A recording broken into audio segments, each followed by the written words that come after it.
భవిష్య పంచాంగానికి స్వాగతం. మరి ముఖ్యంగా శ్రీ హేమలంబ నామ సంవత్సరం యొక్క ఉగాది ఎప్పుడు జరుపుకోవాలి అనే విషయం మీద చర్చించడం కోసం మీ ముందుకు రావడం జరిగింది. ఈ హేమలంబ నామ సంవత్సరం యొక్క ఉగాది మరి 28 మార్చి 17వ తేదీ అని కొంతమంది, 29 మార్చి 17వ తేదీ అని కొంతమంది మరి వారి పంచాంగంలో రాయడం వల్ల ప్రజలందరూ కూడా దీని మీద కొంత అనిశ్చితి కొనసాగుతుంది. కాబట్టి ప్రభుత్వం కానీ ప్రజలు కానీ మరి దీని మీద సరైనటువంటి నిర్ణయం తీసుకోవడం కోసం కొన్ని ముఖ్యమైన విషయాలు మీతో చర్చించడం కోసం మీ ముందుకు రావడం జరిగింది. ముఖ్యంగా ఉగాది అంటే ముఖ్యమైనది మనకి పంచాంగం.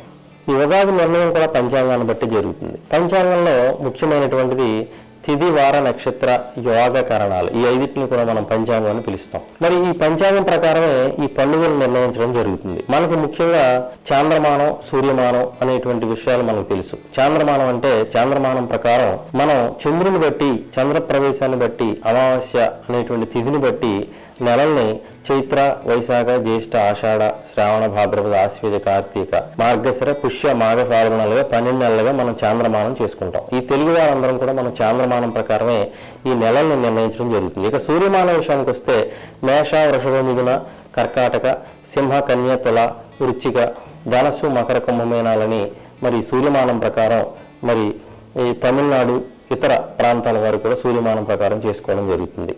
అయితే మరీ ముఖ్యంగా అసలు ఈ ఉగాది గురించి మనం మాట్లాడాలంటే చైత్ర శుద్ధ పాడ్యమి అంటే చాంద్రమానంలో వచ్చేటువంటి మొదటి నెల మొదటి తిథి చైత్ర శుద్ధ పాడ్యమి. ఈ చైత్ర శుద్ధ పాడ్యమి నాడు మన తెలుగువారు మరి వీరికి కొత్త సంవత్సరం ప్రారంభమవుతుంది అనే ఉద్దేశంతో మనం ఈ యొక్క ఉగాది లేదా యుగాది అనేటువంటి పదం చేసిన ఉగాదిని మనం చైత్ర శుద్ధ పాడ్యమి రోజున జరుపుకోవడం సాంప్రదాయంగా వస్తుంది.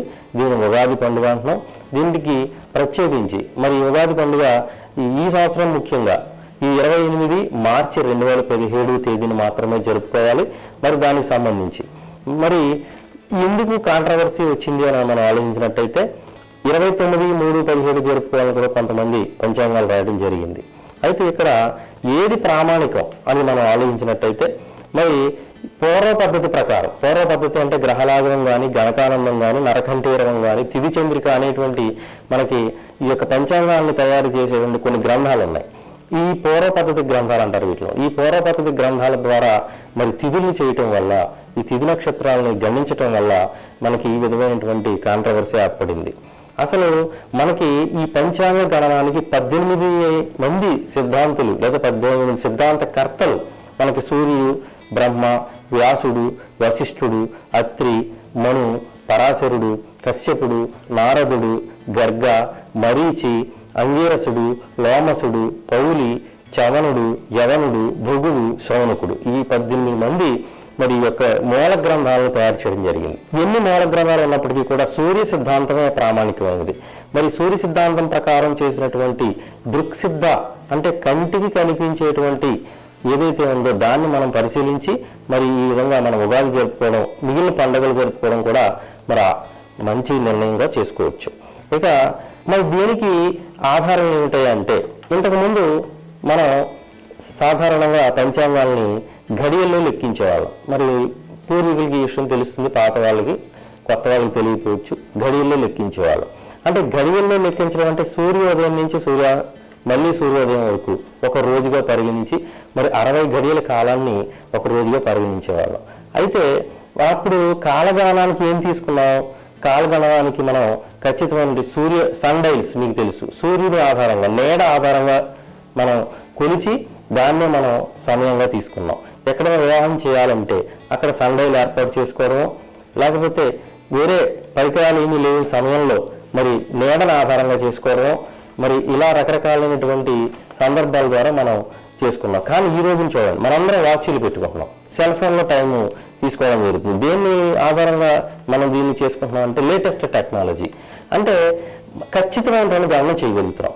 ఇంతకుముందు సూర్యోదయం ఎప్పుడు అంటే సమయం చెప్పేటువంటి అవకాశం లేదు. కానీ ఇప్పుడు ఈ రోజున సూర్యోదయం ఇక్కడ ఇన్ని గంటలకి, వేరే చోట ఇన్ని గంటలకి మనం చెప్పగలుగుతున్నాం. అంటే గడియల నుంచి గంటల్లోకి రావడానికి కారణం టెక్నాలజీయే ప్రధానం. కాబట్టి ఈ టెక్నాలజీని ఉపయోగించుకోవడం వల్ల మనం ఇవాళ రైలు కానీ, విమానాలు కానీ, బస్సులు కానీ ఖచ్చితమైన సమయానికి సమయపాలన చేస్తున్నాయి అంటే లేటెస్ట్ టెక్నాలజీ వినియోగించుకుంటాం. మరి ఇంత చిన్న విషయానికి టెక్నాలజీ ఉపయోగించుకున్నప్పుడు మరి గ్రహ గణనానికి కూడా టెక్నాలజీ ఉపయోగించుకునే అవకాశం లేదా అని మనం పరిశీలించవచ్చు. ఖచ్చితంగా ఉంది.